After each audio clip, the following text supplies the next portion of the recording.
আসসালামু আলাইকুম, সবাই কেমন আছেন? আমরা ভালো আছি আলহামদুলিল্লাহ। সবাইকে শুভরাত্রি। রাতের একটা নতুন ভিডিও নিয়ে চলে আসলাম।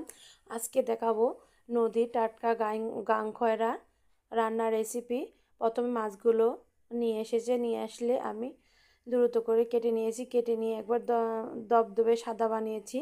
বানানো হয়ে গেলে এবার কড়াইতে কিছু পেঁয়াজ কুচি, কিছু মরিচ কুচি দিয়ে দিয়েছি। দিয়ে এবার আলু কুচি করে দিয়ে দিয়েছি একটা। দিয়ে ধনিয়ার গুঁড়ো, জিরের গুঁড়ো, স্বাদ মতো লবণ, হলুদের গুঁড়ো দিয়ে দিয়েছি। দিয়ে ভালো করে চটকে চটকে এই যে গাংখরাগুলো দেখেন, একবারে টাটকা মাছ, ফ্রেশ মাছ।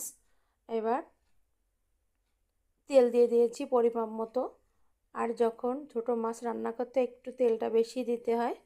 আর আমার হাজব্যান্ড এত এত পছন্দ করে, তাড়াতাড়ি এনে বলছে তাড়াতাড়ি রান্না করবে, রাত্রে আর সেহরিতে খাবো আমরা। এই যে মাছগুলো দেখেন, আর এই ভালো করে চটকায় নেবেন। নিয়ে এবার মাছগুলো দিয়ে আলতো করে আর একটু চটকে নেবেন।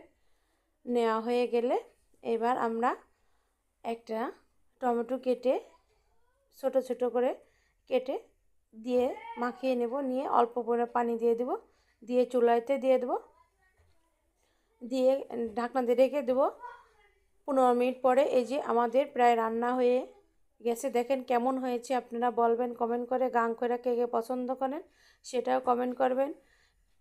আমার দেখে লোভ সামলাতে পারতেছি।